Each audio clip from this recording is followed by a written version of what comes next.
अगर आपके पौधे में फूल बहुत ही छोटे साइज के आते हैं तो आप ये काले से दाने डाल सकते हैं। आपके गुलाब के पौधे में बहुत ही भर भर के फूल आएंगे और आपके जो फूल होंगे मतलब उसका साइज भी बड़ा आएगा। अगर छोटा आता है ना फूलों का साइज तो आप ये 1 चम्मच डाल सकते हैं। HLD एक्सपेरिमेंट यूट्यूब चैनल में आप सभी का स्वागत है। दोस्तों, अगर आपने अपने घर में भी गुलाब का पौधा लगा रखा है और आपके घर के गुलाब के पौधे में बिल्कुल भी फूल नहीं आ रहे हैं या फिर आपके गुलाब के पौधे की ग्रोथ नहीं हो रही है, तो इस वीडियो में मैं आपको एक ऐसा सीक्रेट तरीका बताऊंगा जिससे कि आपके गुलाब के पौधे में भी भर भर के फूल आना शुरू हो जाएंगे। इसके साथ ही मैं आपको कुछ ऐसे सीक्रेट फर्टिलाइजर भी बताऊंगा जो कि काफी नर्सरी वाले इस्तेमाल करते हैं। इसके बाद उनका जो पौधा होता है उसमें भर भर के फूल भी आना शुरू हो जाते हैं। तो ये सभी चीजें बहुत ही सस्ती मिलती हैं, लेकिन आपको सही जानकारी नहीं होती है, इसीलिए आप अपने गुलाब के पौधे की केयर नहीं कर पाते हैं। तो ये जो आप गुलाब का पौधा देख रहे हैं, ये गुलाब का पौधा है हाइब्रिड पौधा। तो दोस्तों, हाइब्रिड पौधा होता क्या है, जैसे कि यहाँ पर आप देख पा रहे होंगे, इसका जो नीचे का हिस्सा होता है ये जंगली गुलाब का पौधा होता है। इसके ऊपर की जो कलम लगाई जाती है, मतलब जो ग्राफ्टिंग की जाती है, वो हाइब्रिड मतलब जो रंग बिरंगी गुलाब आते हैं उसकी कटिंग लगाई जाती है। तो ये जो हमारा पौधा है इसमें काफी अच्छे अच्छे फूल निकलते हैं। ये जो मेरा आप देख पा रहे होंगे गुलाब का पौधा, ये येलो कलर के गुलाब का पौधा है। इसमें काफी अच्छे और बड़े सुंदर फूल निकलते हैं और काफी दिनों तक टिकते हैं। तो इसमें मैं आपको जो खाद डाल के दिखाने वाला हूँ उन सभी के नाम, डिटेल और उसकी क्या क्या मतलब उसके फायदे हैं, क्या क्या नुकसान है, सभी बताने वाला हूँ। सबसे पहले मैं आपको बताता हूँ आपको अपने गुलाब के पौधे में की केयर कैसे करनी है ताकि इसकी ग्रोथ और ज्यादा बढ़ जाए। क्योंकि फर्टिलाइजर तो आप डालेंगे ही, लेकिन अगर आप इसकी महीने के 12 महीने अगर इसकी केयर नहीं करेंगे तो फूल आप नहीं ले पाएंगे। तो केयर में दोस्तों आपको करना क्या होगा, सबसे पहले तो आपको ये ध्यान रखना होगा इसका पानी आपको कब और कितना देना है। तो पानी देने से पहले आपको ये पता होना चाहिए इसकी मिट्टी कैसी बनाई जाती है। तो दोस्तों, इस जो भी आप गुलाब का पौधा लगाते हैं उसकी मिट्टी आपको इस प्रकार से बनानी है कि इसमें बिल्कुल भी पानी ना रुके। अगर आपकी मिट्टी में पानी रुकता है तो होता क्या है, इसकी रूट बहुत ही नाजुक होती है, इसकी रूट खराब हो जाती है और आपका पौधा बेकार हो जाता है। तो इसलिए जब भी आप गुलाब की मिट्टी बनाएं तो उसमें आप थोड़ी सी राइस हस्क यानी कि धान की भूसी का इस्तेमाल कर सकते हैं, जिससे कि इसमें थोड़ी सी नमी भी बरकरार रहेगी। और आप इसे फुल सनलाइट में भी रखें ताकि इसको पूरे दिन की धूप मिलती रहे, क्योंकि हमारा जो गुलाब का पौधा होता है उसको काफी धूप की जरूरत होती है। अब मैं आपको बताता हूँ इसको आपको घना कैसे बनाना है। अगर आपको गुलाब के पौधे को घना बनाना है तो जैसे कि दोस्तों आप देख पा रहे होंगे इसकी जो टहनी है ऊपर लंबी लंबी जाती रहती है। तो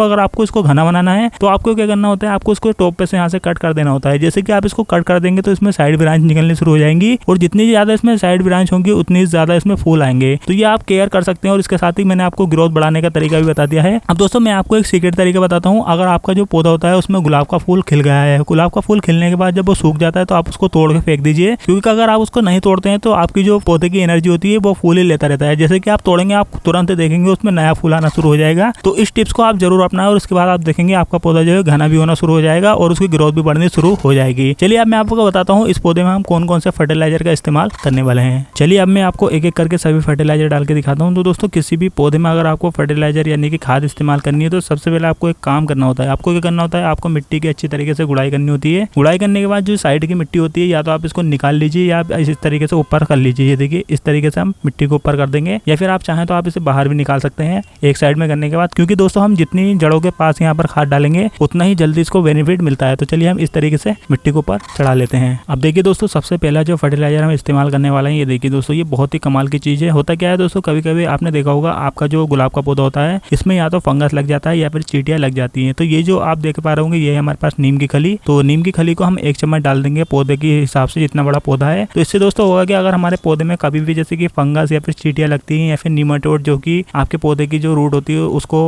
मतलब मोटा कर देता है, गांठें बन जाती है, उन सभी से ये मतलब छुटकारा दिलाता है। तो आप नीम की खली 1 चम्मच इसमें डाल सकते हैं, बहुत ही अच्छी ये खाद है। चलिए अब मैं आपको दूसरी खाद बताता हूँ। अब इसके बाद दोस्तों दूसरी खाद हम इसमें इस्तेमाल करने वाले हैं बोन मील। तो दोस्तों बोन मील के फायदे आप यहाँ पर दे सकते हैं। फूलों की पैदावार और सेहत में मदद करता है, कैल्शियम की इसमें भरपूर मात्रा होती है, पौधों का ये ऑर्गेनिक विकास करता है, जड़ों का तेजी से विकास करता है, फास्फोरस और नाइट्रोजन का इसमें बेहतरीन माध्यम है। तो दोस्तों इसको हमें कितना इस्तेमाल करना है, इसको हम 1 चम्मच अगर इस्तेमाल कर लेंगे अपने पौधे में तो ये काफी होती है। लेकिन दोस्तों ये जो खाद होती है थोड़ी स्लो होती है, इसलिए हम क्या करेंगे, इसको हम सिर्फ 1 चम्मच डालेंगे। अगर आप इसको 1 चम्मच डाल देंगे तो मतलब ये 3 महीने तक आपको इसमें ये वाली खाद दोबारा डालने की जरूरत नहीं पड़ेगी, क्योंकि ये स्लो काम करती है। तो इसको हम जैसे कि हमने यहाँ पर 1 से 1.5 या फिर 2 चम्मच हम इसको डाल देंगे, क्योंकि इसमें कैल्शियम फास्फोरस काफी मात्रा में होता है और आपको पता ही होगा जो हमारा गुलाब का पौधा होता है उसे कैल्शियम की काफी जरूरत होती है। इसके बाद दोस्तों ये देखिए तीसरी जो खाद है ये तो बहुत ही इंपॉर्टेंट है किसी भी पौधे के लिए। अगर आपके पौधे में फूल बहुत ही छोटे साइज के आते हैं तो आप ये काले से दाने डाल सकते हैं। आपके गुलाब के पौधे में बहुत ही भर भर के फूल आएंगे और आपके जो फूल होंगे मतलब उसका साइज भी बड़ा आएगा। अगर छोटा आता है ना फूलों का साइज तो आप ये 1 चम्मच डाल सकते हैं। ये देखिए जैसे कि हमने इसमें 1 चम्मच के करीब ये डाल दिए और ये जो काले से दाने हैं इसको आप 15 दिन में एक बार डाल सकते हैं। इसके बाद दोस्तों अगली जो हम चीज देने वाले हैं मतलब ये तो इसमें सभी पोषक तत्वों से भरपूर होती है। दोस्तों ये जो आप देख पा रहे होंगे ये है सरसों की खली का जो ड्राई पाउडर होता है वो है। तो हम इसको कितना डालेंगे, हम इसको थोड़ा सा डालेंगे, इसको ज्यादा नहीं डालेंगे, क्योंकि हम इसको लिक्विड रूप में भी दे सकते हैं। ये देखिए हमने इसको डाल दिया, इसको डालने से हमारे पौधे में जितना भी मतलब पोषक तत्वों की कमी होगी वो सभी इससे पूरी हो जाती है। इसके साथ ही दोस्तों मैं एक खाद आपको और बताता हूँ। ऑर्गेनिक अगर आपके पास कोई भी खाद ना हो तो आप ये वाली खाद डाल सकते हैं। ये फ्री की खाद है। ये दोस्तों आप देख सकते हैं। इसको हम क्या करेंगे, एक मुट्ठी हम इसको डाल देंगे पौधे के हिसाब से। इससे होगा क्या दोस्तों, अगर आपके पौधे में नाइट्रोजन की कमी है, पत्तियां नहीं आ रही है नई तो इससे पत्तियां आनी शुरू हो जाएंगी। तो ये क्या चीज़ है मैं आपको बताता हूँ दोस्तों। ये आप देख पा रहे होंगे, ये जो हमारे पास चीज़ है ये बहुत ही मतलब कमाल की चीज़ है। ये हमारे घर में वही चाय की पत्ती है जो कि हम चाय पीने के बाद फेंक देते हैं। तो आपको क्या करना होता है, आप इस चाय की पत्ती को अच्छी तरीके से वॉश करने के बाद सुखा के आप अपने इसको किसी भी पौधे में इस्तेमाल कर सकते हैं। चाहे आपका नींबू का पौधा हो, कोई भी मतलब फ्रूट वाला पौधा हो या फिर कोई फूलों का पौधा हो, सब में आप इसका इस्तेमाल कर सकते हैं। काफी अच्छी ये खाद होती है। तो ये बिल्कुल फ्री की मैंने आपको घरेलू खाद बता दी है। इसके बाद हम क्या करेंगे, जैसे कि हमने सभी खादों को डाल दिया है, सभी खादों को हम इसमें डालने के बाद क्या करेंगे, इस तरीके से हम एक बार हल्के हल्के से मिक्स कर लेंगे। और मिक्स करने के बाद अब जो हमने इसके ऊपर से मिट्टी हटाई थी उस मिट्टी को हम दोबारा से डाल देंगे। ये देखिए हमने इस तरीके से इसको मिक्स कर दिया है। अब इसके बाद दोस्तों इसकी मिट्टी हम दोबारा से ऊपर डाल देंगे। मिट्टी डालने के बाद हमें क्या करना है, इसको हम फुल सनलाइट में रख देंगे। और इस खाद को डालने के 7 दिन के अंदर अंदर आपको गजब के इसमें रिजल्ट देखने को मिलेंगे। जो भी मैंने आपको इसमें फर्टिलाइजर डाल के दिखाया है, इसके 7 दिन के बाद आप देखेंगे तो इसमें काफी मात्रा में फूल भी आना शुरू हो जाएंगे। और आपका जो पौधे का विकास रुका हुआ था, मतलब आपका जो पौधा ग्रोथ नहीं ले रहा था, वो ग्रोथ लेना भी शुरू कर देगा। तो इस तरीके से दोस्तों अगर आपका गुलाब के पौधे में बिल्कुल भी ग्रोथ नहीं हो रही है तो आप इन चीजों का इस्तेमाल करके अपने पौधे को बहुत ही ज्यादा घना बना सकते हैं। इसके साथ ही इसमें काफी मात्रा में फूल भी ले सकते हैं। तो दोस्तों अपने पौधे में मैंने जितनी भी खाद इस्तेमाल करी है सभी ऑर्गेनिक है और आपको ये काफी आसानी से मिल जाती है। किसी भी एग्रीकल्चर शॉप पर या फिर नर्सरी से आप इसको लेकर आ सकते हैं। तो उम्मीद करता हूँ वीडियो आपको पसंद आई होगी और आपको समझ में आ गया होगा गुलाब के पौधे को कैसे आप घना बना सकते हैं। अगर आपका कोई सवाल हो तो आप नीचे कमेंट करके जरूर बताइएगा। इस वीडियो को लाइक शेयर करना ना भूलें। और इस वीडियो का रिजल्ट भी मैं आपको कुछ ही दिनों बाद दिखा दूंगा जब इसमें नए नए फूल आना शुरू हो जाएंगे। तो आज की वीडियो में फिलहाल इतना ही। Thank you for watching.